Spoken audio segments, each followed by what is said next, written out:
Shalom, selamat pagi saudara yang diberkati oleh Tuhan Yesus Kristus. Selamat berjumpa pada perenungan pagi hari ini. Kita siapkan hati kita untuk mendengarkan sabda firman Tuhan. Saudara, biarlah pagi-pagi benar ketika kita mencari wajah Tuhan. Hati kita dipenuhi dengan ucapan syukur. Ketika kita bersyukur, maka Tuhan berkuasa untuk mendatangkan damai sejahtera dalam hidup kita. Mari kita berdoa. Tuhan, terima kasih. Kami bisa bangun pada pagi hari ini dengan pertolongan daripada Tuhan. Bapa, kami merasakan ketika kami ada di dalam Engkau. Pengurapan-Mu itu yang membuat kami kuat. Pengurapan-Mu itu yang membuat kami mengalami kekuatan damai sejahtera. Sehingga keberanian itu timbul di dalam dada dan hati pikiran kami, Tuhan. Bapa, kami mengucap syukur. Segala perkara dapat kami tanggung di dalam Yesus yang memberikan kekuatan kepada kami. Kami menyerahkan segala aktivitas kami ke dalam tangan-Mu. Kami mau merenungkan firman Tuhan. Belum lebih lagi kami melakukan kegiatan kami di pagi hari ini. Dalam nama Yesus kami bersyukur. Amin. Pagi hari ini saudara, kita akan belajar kebenaran firman Tuhan dari Injil Lukas pasal yang kedua. Injil Lukas menuliskan lebih banyak tentang peristiwa kelahiran Tuhan Yesus Kristus. Mulai bagaimana Yesus dikandung di dalam diri perawan seorang Maria. Di Injil Matius dan Injil Markus itu tidak begitu detail dijelaskan. Tetapi di Injil Lukas lebih detail. Makanya kalau orang membawakan khotbah-khotbah Natal, kelahiran Tuhan Yesus Kristus itu banyak mereka mengambil dari Injil Lukas yang lebih banyak menceritakan tentang peristiwa Yesus dikandung dan Yesus dilahirkan. Dalam Lukas 2,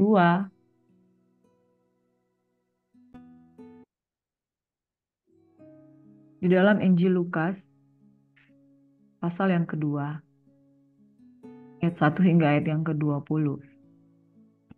Pada waktu itu Kaisar Agustus mengeluarkan suatu perintah menyuruh mendaftarkan semua orang di seluruh dunia. Inilah pendaftaran yang pertama kali diadakan sewaktu Quirinius menjadi wali negeri di Syria. Maka pergilah semua orang mendaftarkan diri masing-masing di kotanya sendiri. Demikian juga Yusuf pergi dari kota Nazaret ke Galilea ke Yudea, ke kota Daud yang bernama Bethlehem, karena ia berasal dari keluarga dan keturunan Daud, supaya didaftarkan bersama-sama dengan Maria tunangannya yang sedang mengandung. Ketika mereka di situ, tibalah waktunya bagi Maria untuk bersalin. Dan ia melahirkan seorang anak laki-laki, anaknya yang sulung. Lalu dibungkusnya dengan lampin dan dibaringkannya di dalam palungan, karena tidak ada tempat bagi mereka di rumah penginapan. Di daerah itu ada gembala-gembala yang tinggal di padang, menjaga kawanan ternak mereka pada waktu malam. Tiba-tiba berdirilah seorang malaikat Tuhan di dekat mereka, dan kemuliaan Tuhan bersinar meliputi mereka, dan mereka sangat ketakutan. Lalu kata malaikat itu kepada mereka, "Jangan takut, sebab sesungguhnya aku memberitakan kepadamu kesukaan besar untuk seluruh bangsa. Hari ini telah lahir bagimu Juru Selamat, yaitu Kristus Tuhan di kota Daud. Dan inilah tandanya bagimu. Kamu akan menjumpai seorang bayi, dibungkus dengan lampin dan terbaring di dalam palungan." Dan tiba-tiba tampaklah bersama-sama dengan malaikat itu sejumlah besar bala tentara sorga yang memuji Allah, katanya, "Kemuliaan bagi Allah di tempat yang maha tinggi dan damai sejahtera di bumi di antara manusia yang berkenan kepadanya." Setelah malaikat-malaikat itu meninggalkan mereka dan kembali ke sorga, gembala-gembala itu berkata kepada yang lain, "Marilah kita pergi ke Bethlehem untuk melihat apa yang terjadi di sana, seperti yang diberitahukan Tuhan kepada kita." Lalu mereka cepat-cepat berangkat dan menjumpai Maria dan Yusuf dan bayi itu yang sedang berbaring di dalam palungan. Dan ketika mereka melihatnya, mereka memberitahukan apa yang telah dikatakan kepada mereka tentang anak itu. Dan semua orang yang mendengarnya heran tentang apa yang dikatakan gembala-gembala itu kepada mereka. Tetapi Maria menyimpan segala perkara itu di dalam hatinya dan merenungkannya.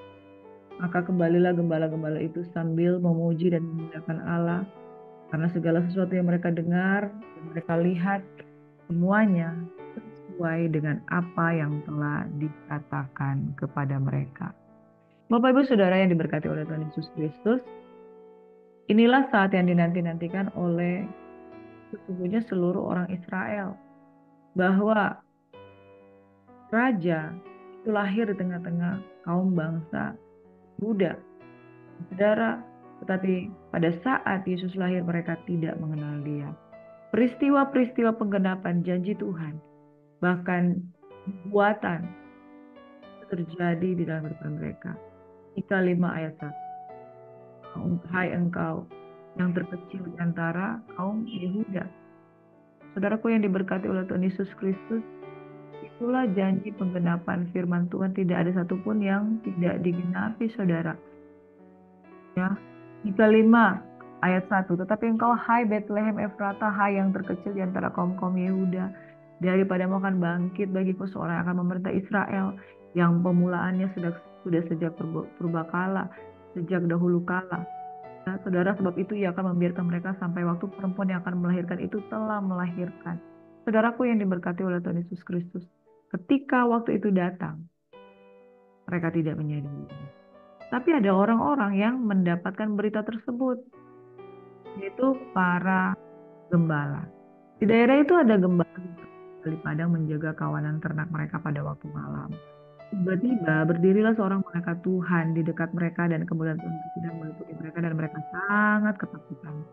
Lalu kata malaikat itu kepada mereka, jangan takut, sebab sesungguhnya aku memberitakan kepadamu kesukaan besar untuk seluruh bangsa. Hari ini telah lahir bagimu juru selamat, yaitu Kristus Tuhan di kota Daud. Tandanya orang bayi dibungkus dengan lampin dan terbaring di dalam palungan. Saudara, ciri-ciri ini adalah ciri-ciri yang khas yang tidak banyak ditemui, atau mungkin ini adalah satu-satunya yang mereka temui pada waktu itu. Orang bayi yang lahir itu tentu bukan di palungan tempatnya. Palungan itu tempat makanan ternak. Kenapa ada di dalam palungan? Karena memang Yesus lahir di tengah-tengah kandang. Itu tidak ada penginapan yang dibuka jika mereka pergi ke kandang. Dan petunjuk itu sangat detail, sangat jelas, sehingga mereka dapat dengan cepat membedakan inilah juru selamat yang telah lahir itu. Saudaraku yang diberkati oleh Tuhan Yesus Kristus, inilah kejadian yang spesial yang terjadi ketika itu Kaisar Agustus mengeluarkan perintah menyuruh mendaftarkan semua orang. Ketika mereka mendaftarkan semua orang, Yesus pergi dari kota Nazaret ke Galilea, ke Yudea, ke kota Daud yang bernama Bethlehem. Jadi awalnya mereka ada di Nazaret. Karena pendaftaran itu, Yesus, ayah Yesus yaitu Yusuf, ke kota Daud yang bernama Bethlehem. Sehingga Mika 5 ayat 1 itu tergenapi. Hai engkau Bethlehem Efrata, yang terkecil di antara kaum Yehuda. Supaya dia betul-betul lahir di kota Bethlehem, Tuhan sanggup menggerakkan dunia untuk terjadi hal seperti itu. Ketika mereka tiba di situ, tiba waktunya bagi Maria untuk bersalin. Semuanya detail, semuanya Tuhan kerjakan. Mereka dari Nazaret pergi ke Bethlehem dengan caranya Tuhan. Dunia sanggup digerakkan oleh Tuhan untuk satu penggenapan janji firman Tuhan. Apa yang tercatat tetap tercatat. Dia lahir di Bethlehem. Apa yang telah tercatat itu digenapi, dan Tuhan yang akan menggenapinya. Di dalam penggenapan itu dia menaruh saksi-saksi. Saksi kelahiran Yesus Kristus, yaitu Maria, Yusuf, dan para gembala. Saksi-saksi itu hidup untuk menceritakan bahwa betul-betul kejadian kelahiran Yesus itu terjadi sesuai yang dikatakan firman Tuhan. Saksi-saksi kelahiran Yesus itu Maria, Yusuf, dan para gembala. Bahkan disaksikan para malaikat. Sejumlah besar bala tentara sorga memuji Allah, katanya. Kemuliaan bagi Allah di tempat yang maha tinggi. Dan damai sejahtera di bumi di antara manusia yang berkenan kepadanya. Yesus dimuliakan di tengah-tengah manusia yang berkenan kepadanya. Mengapa Bapa di surga memilih para gembala? Mengapa bukan di tengah-tengah para ahli Taurat? yang merenungkan Taurat Tuhan itu siang dan malam, tapi mereka tidak mengerti juga. Saudara, adalah lebih baik Tuhan menggenapi janji firman-Nya kepada orang yang tidak tahu tentang nubuatan atau kebenaran itu sendiri, tetapi mereka bisa menerimanya, dibandingkan dengan orang yang sudah tahu tentang kebenaran, tidak percaya. Para gembala itu percaya bahwa ini bayi yang dikandung dari Roh Kudus yang disampaikan oleh para malaikat itu. Bagi manusia yang berkenan kepadanya, Tuhan akan menyatakan ajaibannya. Ayat 15. Setelah malaikat itu meninggalkan mereka dan kembali ke sorga, gembala-gembala itu berkata seorang kepada yang lain, marilah kita pergi ke Betlehem untuk melihat apa yang terjadi di sana seperti yang beritahukan Tuhan kepada kita. Lalu mereka cepat-cepat berangkat dan menjumpai Maria dan Yusuf dan bayi itu yang sedang terbaring dalam palungan. Dan ketika mereka melihatnya, mereka memberitahukan apa yang telah dikatakan kepada mereka tentang anak itu. Dan semua orang yang mendengarnya heran tentang apa yang dikatakan gembala-gembala itu kepada mereka. Tetapi Maria menyimpan segala perkara itu dalam hatinya dan merenungkannya. Maka kembalilah gembala-gembala itu sambil memuji dan memuliakan Allah karena segala sesuatu yang mereka dengar dan mereka lihat, semuanya sesuai dengan apa yang telah dikatakan kepada mereka. Apa yang mereka dengar, apa yang mereka lihat, itulah yang mereka ceritakan kepada orang-orang. Dan mereka sangat bergembira oleh karena kabar itu. Orang yang percaya pasti akan menerima keajaiban dari kebenaran firman Tuhan. Maria tidak mengerti tentang peristiwa itu, tetapi Maria menyimpan semuanya itu di dalam hatinya dan merenungkannya. Saudara, syarat utama untuk syarat utama untuk mengikuti Yesus adalah percaya. Syarat utama untuk dapat menerima Yesus sebagai juru selamat adalah percaya. Kalau saudara tidak percaya, sia-sia iman saudara. Karena dasar dari iman itu adalah percaya. Para gembala dengan polosnya percaya kepada apa yang dikatakan malaikat. Dan ketika mereka melihat, mereka percaya. Mereka tidak berbantah-bantahan, mereka tidak lagi menafsirkan, mereka tidak lagi menerjemahkan dengan pikiran mereka sendiri, tetapi mereka bergembira. Sedangkan Maria menyimpan segala perkara itu dan merenungkannya. Tidak mudah bagi seorang ibu yang secara daging manusia menyadari bahwa ada tangan Tuhan yang bekerja di dalam kehidupannya. Sejak Yesus dikandung hingga Yesus lahir, dia diteguhkan oleh para malaikat. Bapak Ibu Saudaraku yang diberkati oleh Tuhan Yesus Kristus, dia adalah juru selamat. Tidak ada satupun yang dapat membantahnya. Tapi toh dunia menolak dia di saat mereka tidak percaya. Pagi hari ini saya mau menyampaikan kepada kita lewat kebenaran firman Tuhan ini, bahwa percaya kepada janji nubuatan firman Tuhan, maka disitulah perkenanan Tuhan terjadi. Kemuliaan bagi Allah di tempat yang maha tinggi dan damai sejahtera di bumi di antara manusia yang berkenan kepadanya. Hanya orang yang berkenan kepada Tuhan akan menerima message daripada Tuhan. Hanya orang yang berkenan kepada Tuhan akan melihat penggenapan janji firman Tuhan. Hanya orang yang berkenan kepada Tuhan, Tuhan akan memilih dia. Jadi saudaraku yang diberkati, menjadi pribadi yang berkenan kepada Tuhan, maka kemuliaan Bapa di tempat yang maha tinggi itu akan turun di dalam kehidupan kita. Oleh karena Elizabeth dan Zakaria berkenan di hadapan Tuhan, Yohanes lahir di tengah-tengah mereka. Oleh karena Maria dan Yusuf berkenan di hadapan Tuhan, maka Yesus lahir di tengah-tengah mereka. Oleh karena para gembala berkenan di mata Tuhan, maka mereka mendengar kabar kelahiran juru selamat dan mereka melihat juru selamat dilahirkan dan mereka menyampaikan kabar baik tersebut. Saudara, menjadi manusia yang berkenan di hadapan Tuhan, kemuliaan bagi Allah di tempat yang maha tinggi dan damai sejahtera di bumi akan turun bagi manusia yang berkenan kepada Tuhan. Saudara, kita adalah orang-orang yang menantikan kedatangan Yesus. Bukan lagi kedatangan Yesus pada kali yang pertama, tetapi kedatangan Yesus pada kali yang kedua. Jadilah anak-anak Tuhan yang berkenan di hadapan Tuhan. Saya membaca dan merenungkan Injil Markus, saya sedikit ketar-ketir saudara. Karena orang-orang yang ditolak oleh Yesus adalah ahli-ahli kitab, ahli-ahli Taurat, ahli-ahli yang menerjemahkan firman, ahli-ahli yang menerjemahkan kuasa kebangkitan, orang Farisi yang percaya kebangkitan, orang Saduki yang tidak percaya kepada kebangkitan, orang-orang Herodian yang senantiasa mengikuti raja-raja, bukan orang-orang sembarangan yang tidak percaya. Tapi orang-orang hebat, saudara. Mereka tidak percaya kepada Yesus. Mereka bukan orang-orang sembarangan, saudara.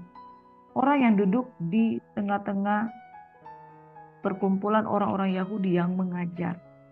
Imam-imam, pemimpin-pemimpin agama Yahudi, ahli-ahli kitab Taurat, ya, orang-orang Farisi, orang-orang yang percaya kepada kitab suci dan menanti-nantikan kebangkitan Tuhan Yesus Kristus, dan orang-orang Saduki yang belajar kitab suci tetapi tidak menantikan kedatangan Tuhan Yesus Kristus. Merekalah yang ternyata paling tidak mengerti tentang rencana Tuhan. Saudara, Bapak Ibu yang diberkati oleh Tuhan Yesus Kristus, menjadi orang yang paham firman belum tentu berkenan kepada Tuhan. Tapi orang yang berkenan kepada Tuhan, dia dapat belajar. Bahkan dari hati yang seperti kanak-kanak, Tuhan akan memberikan satu penyataan dengan hati yang murni. Ketika dia percaya, mereka jauh lebih baik. Saya menyatakan firman Tuhan ini, perenungan firman Tuhan ini bagi diri saya sendiri.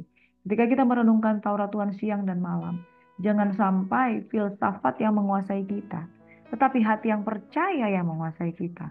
Karena perkenanan Tuhan itu terjadi kepada orang yang percaya, bukan kepada orang yang pintar, bukan pada orang yang ahli-ahli di dalam kitab, tetapi kepada orang yang percaya.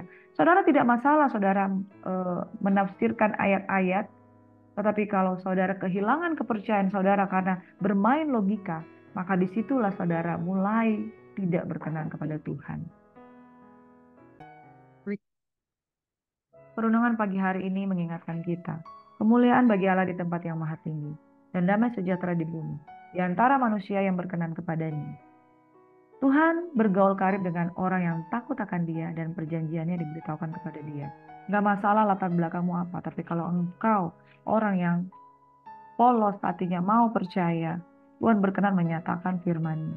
Justru di tengah hati yang terbuka, hati yang percaya, lebih gampang kita melihat pernyataan kuasa Allah di dalam kehidupan kita.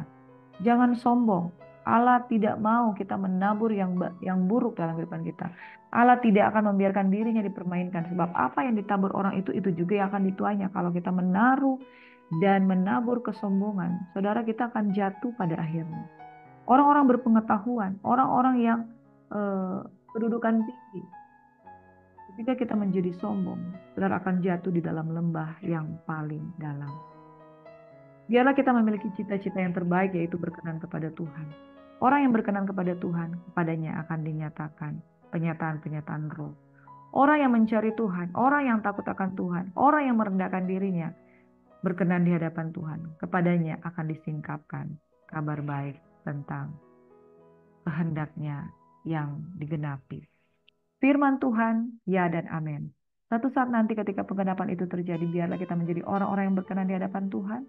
Dan kemuliaan Allah dari tempat yang maha tinggi akan menaungi orang-orang yang berkenan di hadapan Tuhan. Mari kita berdoa. Saudara yang diberkati, angkatlah kedua tanganmu dan kiranya engkau diberkati sebagai orang yang berkenan. Berkenan bagi Tuhan. Berkenan di hadapan Tuhan. Berkenan karena percaya. Berkenan dan siap menerima lawatan Tuhan. Berkenan dan siap mengalami perjumpaan pribadi dengan Tuhan.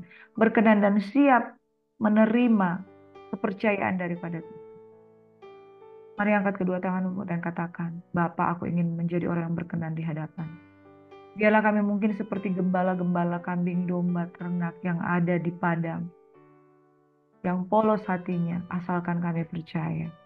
Daripada kami menjadi orang yang begitu hebat tapi tidak percaya. Kami rindu menjadi orang-orang yang berkenan.